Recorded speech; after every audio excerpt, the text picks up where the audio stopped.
This video contains major spoilers for Monster Hunter Wilds. When I first fought Zoshia, my first thought was, hey, that was a cool fight. My second thought was, wait, why doesn't this monster have any weapons or armor? But my third thought was, this has a lot of similarities with Fatalis, and Crimson Fatalis, and White Fatalis, and even a little bit with Alatreon. That's when I realized that after 21 years, we finally have our equal dragon weapon. I'm Ouroboros. Let's talk.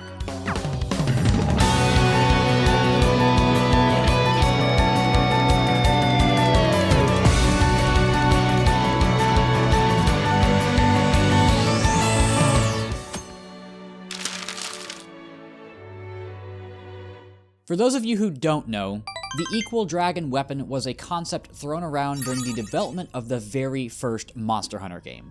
There's a lot of lore here that's spread out through multiple games, so stick with me for a moment here. We've always known about some type of ancient civilization.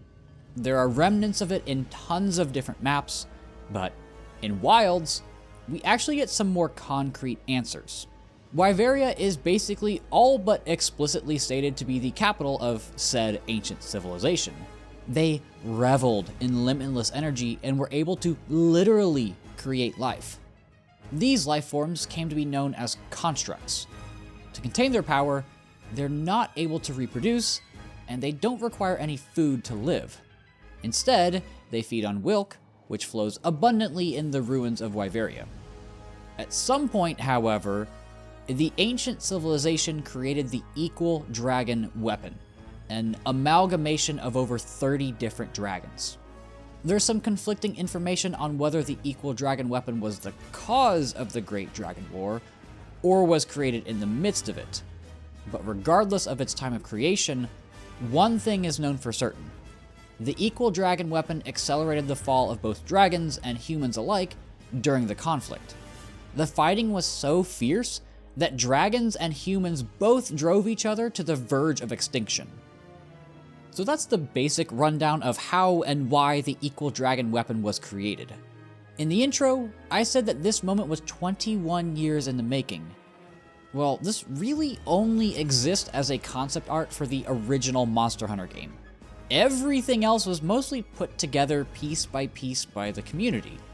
There are small hints to more detailed bits from armor and weapon flavor text, or even small things said from NPCs, but for the majority of the series, it was mostly fan speculation. Capcom decided to take Monster Hunter in a more lighthearted direction. The gameplay can be challenging and frustrating at times, so the devs wanted to make sure everything else felt as welcoming as possible. And thus, the equal dragon weapon was scrapped from the game. That is, of course, up until Monster Hunter Wilds released. We finally get some actual definitive answers about the ancient civilization, mostly through the Allharken and the Keepers. We learn that Zoshia is their forbidden act, a sin committed against the very fabric of nature. Zoshia is their ultimate guardian, meant to safeguard their empire against an unknown threat. Though, much like Icarus, they flew too close to the sun, and Zoshia became their downfall. They barely managed to seal it within the Dragon Torch, and the Keepers stood guard over its tomb. That's all well and good, but the story itself isn't really enough to label this as the return of the equal dragon weapon. In classic Capcom fashion, though, they tell us so much of the story through the fight itself. You face Zoshia in an arena-style map. Just you and the monster. It starts off with a perfectly white exterior, almost angelic. But as the fight progresses, that shell slowly comes apart. The once simple white elegance gives way to the black demonic true form. This is Monster Hunter's fallen angel. As that shell gets peeled back, it starts to use some familiar attacks. If you played Iceborne, you know exactly what I'm talking about. So many of its attacks come straight from the Iceborne Fatalis fight. The downward flame breath, the full screen charge, the fireballs. Then you start getting hints of Crimson Fatalis with the meteors falling from the ceiling. You get the red lightning from White Fatalis. I also think that the crystals that it creates are straight from Alatreon. While the Guardians also produce crystals from their attacks, they aren't nearly as large as Zoshia's. They also explode when hit with fire and thunder-based attacks. Okay, well, maybe this was just Capcom using Zoshia as a way to train us for when harder monsters come around. A lot of these attacks are shared with other monsters too. The Fire Breath is similar to Kulf Taroth, and the crystals are similar enough to Velkhana's Icicle Crowd Control. But oh no! They even integrated Fatalis' Iceborne theme into the Phase 2 theme of Zoshia.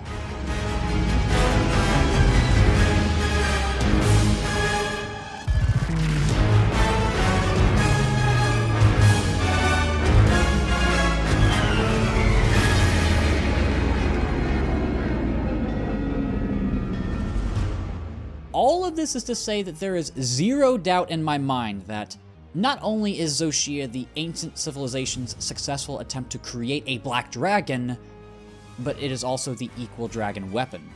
Just look again at its description. It says that it can go toe-to-toe with any living dragon. If you don't think this thing was made with Fatalis in mind, you're delusional. The entirety of Fatalis focuses around the Great Dragon War. Its annihilation of the Kingdom of Schrade in a single night, its utter hatred of hunters, its ability to melt hunters into its own hide. So naturally, the ancient civilization constructed Zoshia with its abilities in mind. Also taking inspiration from its familiar counterparts, White and Crimson Fatalis. What I really appreciate about this reveal is it's something that I took a little bit to fully process. We're slowly eased into accepting that Guardians are artificial life. They aren't completely thrown in our face, it's a plot moment that takes time to develop.